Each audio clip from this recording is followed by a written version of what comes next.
मैं आपको करवा चौथ की कथा सुना रही हूँ, आप ध्यान से सुनना। था एक साहूकार के 7 लड़के और एक लड़की थी। सेठानी सहित उनकी बहुओं और बेटी ने करवा चौथ का व्रत रखा था।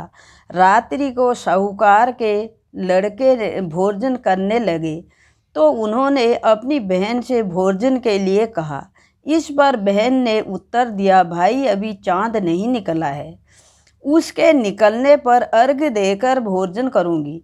बहन की बात सुनकर भाइयों ने कहा, क्या काम किया कि नगर से बाहर जाकर अग्नि जला दी और छलनी लेकर जाकर उसको प्रकाश दिखाते हुए उन्होंने बहन से कहा, बहन चांद निकल आया और अर्घ्य देकर भोजन जीम लो। यह सुन उसने अपनी भाभियों से कहा कि आओ तुम भी चंद्रमा को अर्घ्य दे लो, परंतु वह इस कांड को जानती थी। उन्होंने कहा, बहन जी अभी चांद नहीं निकला, तुम्हारे भाई तुमसे धोखा करते हुए अग्नि का प्रकाश छन्नी से दिखा रहे हैं।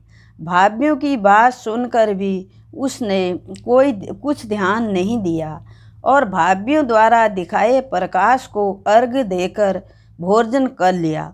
इस प्रकार व्रत भंग करने से गणेश जी उस पर अप्रसन्न हो गए। उसके बाद उसका पति सख्त बीमार हो गए और जो कुछ घर में था उसकी बीमारी में लग गया। तब उसने अपने किए हुए दोषों का पता लगा तो उसने पश्चाताप किया। गणेश जी की प्रार्थना करते हुए विधि विधान से पुनः चतुर्थी का व्रत करना आरंभ कर दिया। श्रद्धा अनुसार सबका आदर करते हुए सबसे आशीर्वाद ग्रहण करने में ही मन लगा दिया। इस प्रकार उससे श्रद्धा भक्ति सहित कर्म को देखकर भगवान गणेश उस पर प्रसन्न हो गए और उसके पति को जीवन दान देकर उसे आरोग्य करने के पश्चात धन संपत्ति और युक्त कर दिया। इस प्रकार जो कोई छल कपट को त्याग कर श्रद्धा भक्ति से चतुर्थी का व्रत करेंगे वे सब प्रकार से सुखी होते हुए कलेशों से मुक्त हो जाएंगे। बोल गणेश भगवान की जय। अब मैंने करवा चौथ की कथा सुनाई, अब गणेश जी की कथा सुनाने जा रही हूँ। एक अंधी बुढ़िया थी जिसका एक लड़का और लड़के की बहू थी।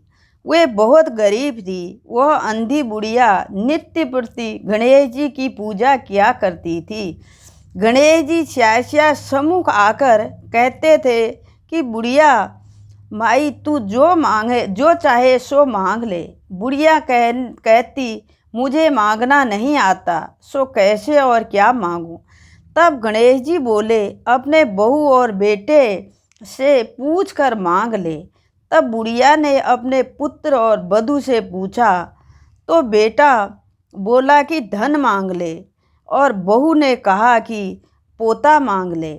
तब बुढ़िया ने सोचा कि बेटा बहू तो अपने अपने मतलब की बातें कह रहे हैं, अतः इस बुढ़िया ने पड़ोसियों से पूछा तो पड़ोसियों ने कहा कि बुढ़िया तेरी थोड़ी सी जिंदगी है, क्या मांगे धन और क्या मांगे पोता, तू तो केवल अपने नेत्र मांग ले जिससे तेरी शेष जिंदगी सुख से व्यतीत हो जाए।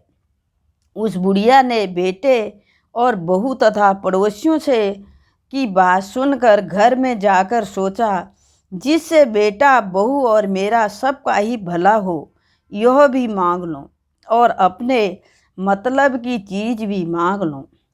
तब दूसरे दिन श्री गणेश जी आए और बोले, बोल बुढ़िया माँ क्या मांगती है, हमारा वचन है जो मांगेगी तू सो पाएगी।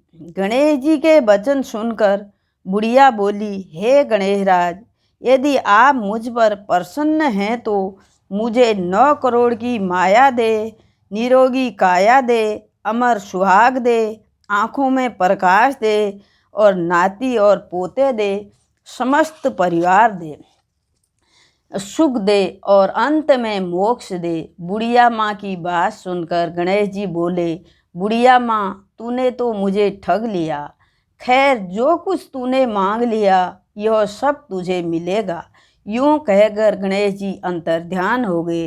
हे गणेश जी, जैसे बुढ़िया माँ को मांगे अनुसार सब कुछ दिया, वैसे ही हमको भी देना, सबको देना और कृपा करना। जय गणेश भगवान की जय।